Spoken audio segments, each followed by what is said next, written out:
30 साल हो गए हों, बच्चे नहीं हों, 35 साल हो गए हों, संतान नहीं हो, 25 साल हो गए, 20 साल हो गए, संतान का सुख ना हो,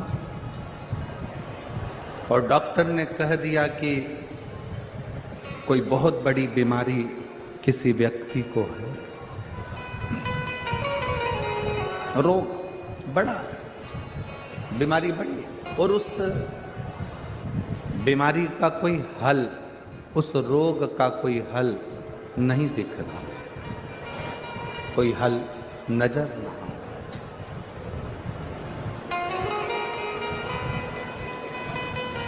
कोई हल दिख ना रहा। तो बैसाख महीने में शिव सप्त तीर्थ का एक अनुष्ठान अपने जीवन में जरूर करें। मट्टी के पात्र में जल भरना, और मट्टी के पात्र में जल भरकर प्रतिदिन रोज 7 दिन का ये नियम होता है सप्ततीर्थ। बस विराम जो है उसका प्रदोष के दिन होना चाहिए, और बैसाख के महीने में जब आप सप्ततीर्थ का अनुष्ठान करें, 1 घड़ा जल का रोज भरें प्रतिदिन, और 1 बेलपत्र, 1 शमी पत्र उस घड़े के नजदीक में कोई पात्र में अवश्य रखें। पात्र को, जो जल का घड़ा है, जल का पात्र है, उसको मट्टी के ही दीप से या कोई श्वेत वस्त्र जिसको मला गया हो, धोया गया हो, साफ हो, उस वस्त्र से ढक दें। एक दिन एक शिवालय में जाएं, शमी पत्र अशोक सुंदरी वाली जगह पर समर्पित करें। अशोक सुंदरी की जगह जानते हो ना आप लोग? अशोक सुंदरी की जगह पर शमी पत्र समर्पित करें।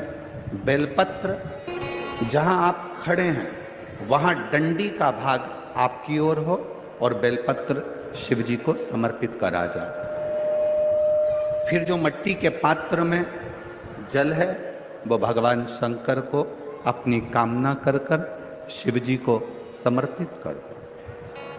संतान के लिए कर रहे हो तो वहीं से जल को एक कटोरी में, एक पात्र में झेल लीजिए। उस जल का आधा भाग नंदी के पास बैठकर आप ग्रहण कर लो, आधा भाग अपने पति को देना प्रारंभ कर दो। कोई रोग के लिए कर रहे हो, किसी बीमारी के लिए कर रहे हो, तो वो जल आप अपने घर की देहली में प्रवेश करने के पहले अपने मुख में उसको ग्रहण कर लो। एक दिन में एक शिवालय, दूसरे दिन दूसरा शिवालय, तीसरे दिन तीसरा शिवालय।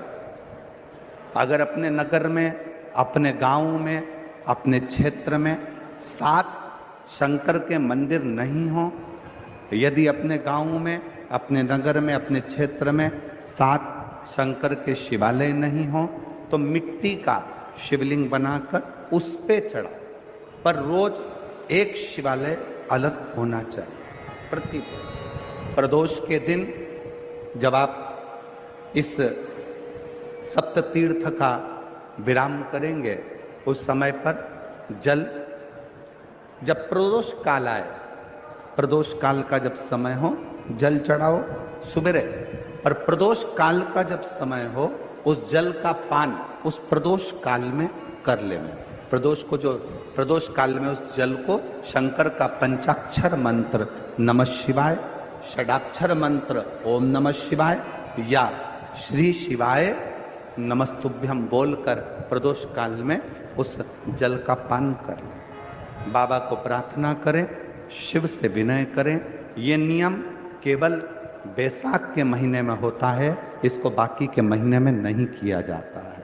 इसको बाकी के महीने में नहीं करते, केवल बैसाख।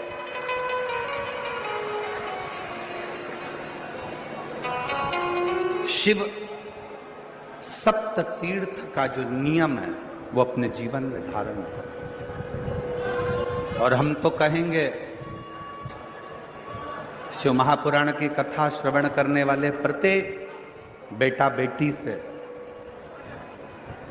शिव महापुराण की कथा सुनने वाले प्रत्येक शिव भक्त से हम तो कहेंगे कि शरीर में कोई रोग नहीं भी है, संतान की प्राप्ति नहीं भी चाहिए, उच्च शिक्षा के लिए आप कर रहे हैं, अपने जीवन की खुशहाली के लिए कर रहे हैं, तो शिव का सप्त तीर्थ अनुष्ठान अवश्य करें, अवश्य, और अपने जीवन को सार्थक